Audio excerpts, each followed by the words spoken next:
First ಮೇರಂದು ನಮ್ಮ cyber crime police ಠಾಣೆಯಲ್ಲಿ ಒಂದು ಆನ್ಲೈನ್ ಚೀಟಿಂಗ್ದು FIR ದಾಖಲು ಮಾಡಲಾಗಿದೆ.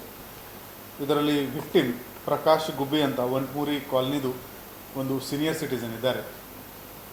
ಹೋದ ವರ್ಷ ನವೆಂಬರ್ ತಿಂಗಳಲ್ಲಿ ಯೂಟ್ಯೂಬ್ನಲ್ಲಿ ಇವರು ಒಂದು ವಿಡಿಯೋ ನೋಡಿದ್ದಾರೆ. ಅದರಲ್ಲಿ ನಮ್ಮ ದೇಶದ ಫೈನಾನ್ಸ್ ಮಿನಿಸ್ಟರ್ ಒಂದು ಸ್ಕೀಮ್ಗೆ, ಇನ್ವೆಸ್ಟ್ಮೆಂಟ್ ಸ್ಕೀಮ್ಗೆ ಪ್ರಮೋಟ್ ಮಾಡ್ತಾ ಇದ್ದಾರೆ ಅಂತ ತೋರಿಸಿದ್ದಾರೆ. ಅದು ನೋಡಿಕೊಂಡು ಆ ವಿಡಿಯೋನಲ್ಲಿ ಅದು ಕೆಳಗಡೆ ಡಿಸ್ಕ್ರಿಪ್ಷನಲ್ಲಿ ಏನು ಲಿಂಕ್ ಇದೆ ಅದು ಕ್ಲಿಕ್ ಮಾಡಿ ಮತ್ತು ಅಲ್ಲಿ ಇನ್ವೆಸ್ಟ್ ಮಾಡಿ ಅಂತ ಸಜೆಷನ್ ಇತ್ತು. ಅದರ ಪ್ರಕಾರ ಈ ಗುಬ್ಬಿಯವರು ಆ ಲಿಂಕಲ್ಲಿ ಕ್ಲಿಕ್ ಮಾಡಿಕೊಂಡು ಅವರ ಡೀಟೇಲ್ಸ್ ಹಾಕಿದ್ದಾರೆ. ಒಂದು 044 ನಂಬರಿಂದ ಸ್ಟಾರ್ಟ್ ಆಗಿದ್ದ ನಂಬರಿಂದ ಅವರಿಗೆ ಒಬ್ಬ ಆನಂದ್ ಅಂತ ವ್ಯಕ್ತಿ ಕಾಂಟ್ಯಾಕ್ಟ್ ಮಾಡಿದ್ದಾನೆ, ಆದರ್ಶ್ ಆನಂದ್ ಅಂತ, ಮತ್ತು ಆ ಸ್ಕೀಮ್ ಬಗ್ಗೆ ಮಾತಾಡಿಕೊಂಡು ಅವರಿಂದ ದುಡ್ಡು ಇನ್ವೆಸ್ಟ್ ಮಾಡಿಸಿದ್ದಾನೆ.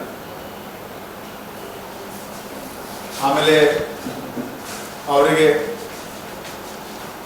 65,000 ಪ್ರಾಫಿಟ್ ಆಗಿದೆ ಅಂತ, $65,000 ಪ್ರಾಫಿಟ್ ಆಗಿದೆ ಅಂತ ಕಮ್ಯುನಿಕೇಟ್ ಮಾಡಿದ್ದಾರೆ.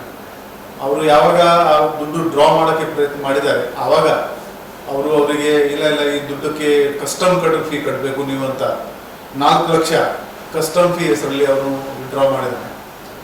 ಆದರೆ ಕೂಡ ಅದು ಹಣ ವಿಡ್ರಾ ಮಾಡೋಕ್ಕೆ ಅವನು ಬಿಟ್ಟಿಲ್ಲ ಮತ್ತು ಇನ್ನು 2 ಲಕ್ಷ ನೀವು ಅದರಲ್ಲಿ ಕಟ್ಟಬೇಕು, ಆವಾಗ ಮಾತ್ರ ನಿಮಗೆ ಹಣ ವಿಡ್ರಾ ಮಾಡೋಕ್ಕೆ ಆಗುತ್ತೆ ಅಂತ ಹೇಳ್ಕೊಂಡು ಒಟ್ಟು 7.9 lakhs ರೂಪೀಸ್ದು ಮೋಸ ಇವರಿಗೆ ಮಾಡಿದ್ದಾರೆ.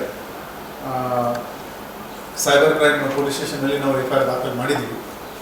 ಮೊಟ್ಟ ಮೊದಲಿಗಾಗಿ ಈ ಯೂಟ್ಯೂಬ್ನಲ್ಲಿ ಬರ್ತಾ ಇರೋದು ಎಲ್ಲ ವಿಡಿಯೋ ನಿಜ ಅಥವಾ ಅಂತ ನಮ್ಮ ನಗರವಾಸಿಯವರು ನಂಬಬಾರದು. ಈಗ ಆರ್ಟಿಫಿಷಿಯಲ್ ಇಂಟೆಲಿಜೆನ್ಸ್ ಬಳಸ್ಕೊಂಡು ಡೀಪ್ ಫೇಕ್ ಮಾಡೋಕ್ಕೆ ಬಹಳ ಸುಲಭ ಇದೆ. ಅದು ಫೈನಾನ್ಸ್ ಮಿನಿಸ್ಟರ್ ಮೇಡಮ್ದು ವಿಡಿಯೋ ಇರಲಿಲ್ಲ, ಅದು ಡೀಪ್ ಫೇಕ್ ಬಳಸ್ಕೊಂಡು ಆ ವಿಡಿಯೋ ಮಾಡಿಸಿದ್ದಾರೆ. ಎರಡನೇದು, ಯಾವುದೇ ಇನ್ವೆಸ್ಟ್ಮೆಂಟ್ ಸ್ಕೀಮ್ ಯಾರೋ ನಿಮಗೆ ಹೇಳಿದರೆ ದಯವಿಟ್ಟು ಗೂಗಲ್ ಆಗಲಿ, ChatGPT ಆಗಲಿ ಅಥವಾ ಯಾವುದಾದ್ರೂ ಸ್ಕೀಮಿಂದ ಇದು ಇನ್ವೆಸ್ಟ್ಮೆಂಟ್ ಸ್ಕೀಮ್ಗೆ ಮ್ಯಾಂಡೇಟರಿ ಕಂಡೀಷನ್ ಏನೇನಿರುತ್ತೆ, ಗೈಡ್ಲೈನ್ಸ್ ಏನೇನಿರುತ್ತೆ ಅದ್ರ ಬಗ್ಗೆ ಮಾಹಿತಿ ತಿಳ್ಕೊಂಡು ಮಾತ್ರ ನೀವು ಇನ್ವೆಸ್ಟ್ಮೆಂಟ್ ಮಾಡೋಕ್ಕೆ ಹೋಗಿ. ಯಾರಿಗೆ ನೀವು ನೋಡಲೇ ಇಲ್ಲ, ಬರೀ ಫೋನ್ ಮುಖಾಂತರ ಮಾತಾಡ್ತಾ ಇದ್ದಾರೆ, ಆ ಥರ ಸ್ಕೀಮಲ್ಲಿ ಜಾಸ್ತಿ ದಯವಿಟ್ಟು ನಂಬಬೇಡಿ. ಈ ಕಾಲದಲ್ಲಿ ಈ ಕ್ವಿಕ್ ಮನಿ ಹಿಂದೆ ಯಾರ್ಯಾರು ಹೋಗ್ತಾರೆ ಅವರಿಗೆ ಮೋಸ ಆಗೋದು ಸಾಧ್ಯತೆ ಬಹಳ ಜಾಸ್ತಿ ಇರುತ್ತದೆ. ಮುಂದಿನ ತನಿಖೆ ಜಾರಿ. ಈಗ ಅದು ಹೆಸರು ಹೇಳ್ತಾರೆ ಅವರು ಆನಂದ್ ಆದರೆ, ಅವ್ರದ್ದು ನಮ್ಮ ಹತ್ರ ಮೊಬೈಲ್ ನಂಬರ್ ಇದೆ ಮತ್ತು ಅಕೌಂಟ್ ನಂಬರ್ ಇದೆ. ಅದು ನಾವು ತನಿಖೆ ಮಾಡ್ತಾ ಇದ್ವಿ, ಬಟ್ ಚಾನ್ಸಸ್ ನಮ್ಮ ಇರೋದು ಎಕ್ಸ್ಪೀರಿಯನ್ಸ್ ಪ್ರಕಾರ ಮ್ಯೂಲ್ ಅಕೌಂಟ್ ಇದು ಇರ್ಬೋದು. ಅದೇ ಇನ್ವೆಸ್ಟ್ಮೆಂಟ್ ಸ್ಕ್ಯಾಮ್, ಇಷ್ಟು ದುಡ್ಡು ಹಾಕಿ ನಾವು ಇನ್ವೆಸ್ಟ್ ಮಾಡ್ತೀವಿ, ಇಷ್ಟು ರಿಟರ್ನ್ ಕೊಡ್ತೀವಿ ಅಂತ. ಸೊ ಈ ಇನ್ವೆಸ್ಟ್ಮೆಂಟ್ ಸ್ಕ್ಯಾಮ್ ಏನಿದೆ ಇದು ಮ್ಯಾಕ್ಸಿಮಮ್ ನಮ್ಮ ದೇಶದಲ್ಲಿ ಆಗ್ತಾ ಇರೋದು ಸೈಬರ್ ಕ್ರೈಮ್ನಲ್ಲಿ ಹೈಯೆಸ್ಟ್ ಸ್ಕ್ಯಾಮ್ ಏನಿದೆ ಅಂದರೆ ಅದು ಇನ್ವೆಸ್ಟ್ಮೆಂಟ್ ಸ್ಕ್ಯಾಮ್ ಇದೆ. ಎಲ್ಲರಿಗೆ ಒಂದು ಆಸೆ ಇರುತ್ತೆ, ನನ್ನ ಹತ್ರ ಸ್ವಲ್ಪ ದುಡ್ಡಿದೆ, ನಾನು ಎಲ್ಲಿ ಹಾಕ್ತೀನಿ, ನನಗೆ ಎಷ್ಟು ರಿಟರ್ನ್ ಸಿಗಲಿ ಅಂತ. ಎಲ್ಲಿ ತುಂಬ ಹೆಚ್ಚಿನ ರಿಟರ್ನ್ ಕೊಡ್ತಾ ಇದ್ದಾರೆ ಅಲ್ಲಿ ನಿಮಗೆ ಡೌಟ್ ಬರುತ್ತೆ.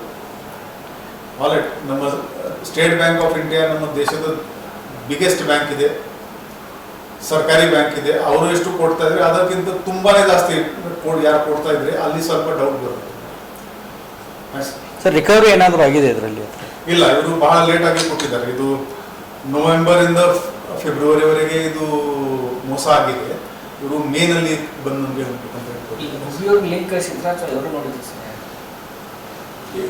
ಯೂಟ್ಯೂಬ್ ವಿಡಿಯೋ ಕೆಳಗಡೆ ಒಂದು ಡಿಸ್ಕ್ರಿಪ್ಷನ್ ಒಂದು ಲಿಂಕ್ ಇತ್ತು, ಅದರಿಂದ ಇವರು ಕಮ್ಯುನಿಕೇಶನ್ ಶುರು. ನಿರ್ಮಲಾ ಸೀತಾರಾಮನ್ ಅವರು ಹೇಳಿಕೆ ನೀಡಿದಂತ ಒಂದು ಡೀಪ್ ಮಾಡಿದ್ರ.